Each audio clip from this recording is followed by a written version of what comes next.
All right, Harry, solid round. Put yourself in contention. I know Bob's pretty far out there right now, but just still top 5 as we speak. Kind of what do you like about what you've done the first 2 days? Yeah, hit the ball nice. Found some fairways out there and haven't put myself into trouble too much. If you hit the greens around here, there's a lot of bowls, so picking what holes you can really attack and which ones you can't, and putted nice too. Wondering, you look at your statistical profile from this year, it looks relatively similar to years past. You're obviously having a very good putting season, but this is probably your most consistent year on tour. What do you attribute that consistency to? Yeah, putting I've got a little bit better, but not much. The big thing is probably not losing a stroke tee to green and just being average, which I knew if I could just be average tee to green, then I'd have a very good year. And it's looking like all the numbers are saying that I'm average tee to green, so it's really nice, yeah. Have you always been a great putter, like even back to junior days? Was that always the strength of your game? I remember in my junior days I could putt great, but I wasn't always a great putter. When I got to UNLV and worked with Coach Knight, who's a renowned putting guy, he really helped my technique. I remember when I got there, I used to putt way different. Now I'm probably a lot more modern, and ever since I've started using my feet to read the greens as well, that's helped a lot.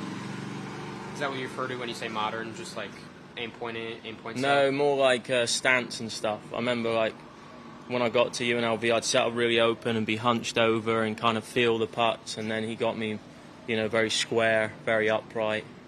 So that's why I feel like more athletic. Yeah. You're obviously playing well at a good time as a European player. Have you had many convos with any of the Ryder Cup leadership? You're, I'm sure, hoping to try to make that team? No conversations recently. No, just trying to play golf. And is that is it on your mind? Yeah, it has been the last couple of weeks, But yeah, just got one job to do, and that's go recover now and get ready for tomorrow. Did you at least go through a fitting for the team uniform and all that sort of stuff? No, I haven't. What would it mean to do that, to be on that team?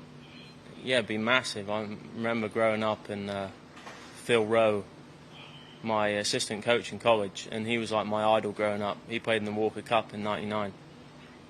And we have his bag in the clubhouse. And people always used to say, H, are you going to put a Walker Cup bag up there one day? And I always said, Ryder Cup one. How do you feel like the heat today has changed maybe how you prepare or, your time out on the course? Can you say that again? Sorry. Yeah, like the heat, how has the temperature kind of changed or impacted the way that you've either prepared or dealt with it on the course? Yeah, normally I work out Friday or Thursday mornings, lift heavy, but this week I just knew it would be such a strenuous week walking around this course, and with the temperatures I just stuck to my, working out on Tuesday and then doing a little warm-up before I go out there. And then obviously drinking a lot of electrolytes and just trying to get through it. Felt like I've done a good job, staying healthy this year and working out a lot, and I feel good. How big a goal has Tour Championship been for you? Not that big of a goal, if I'm honest. It was more so just getting a little bit better at everything and, getting better tee to green. I knew that was where I could make the most improvement. And I knew if I did that, then I could, gain a shot around or, close to.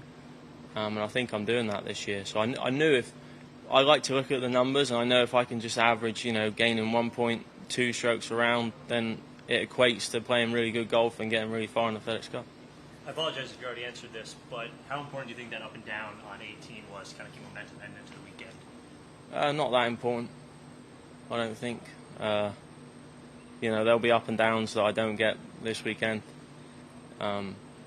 Just made a really good decision actually to leave me a good number coming in. I could get a 9-iron out of the rough on the last, but it would have left me 60 yards, and I kind of wanted 75, and I left myself 70, but I knew that was better than like being 55 for me.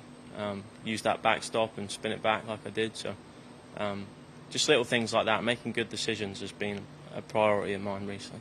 You've referenced it a couple times, just saying numbers to us, average strokes gained 1.2. Are you a guy that pays close attention to kind of the analytics or the statistics in what you're doing? Yeah.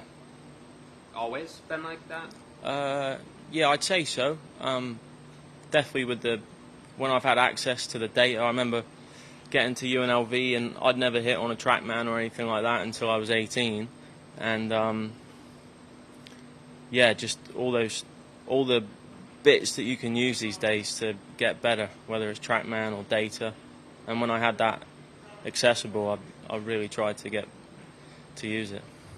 Are you still using the same driver that you had at the beginning of the year? Yeah. And are you surprised at all that you haven't heard from Luke Donald or somebody from the Ryder Cup? Luke texts me now and then, but I haven't got any measurements for my club. All right, Eric. Thank you. Thanks. Thanks.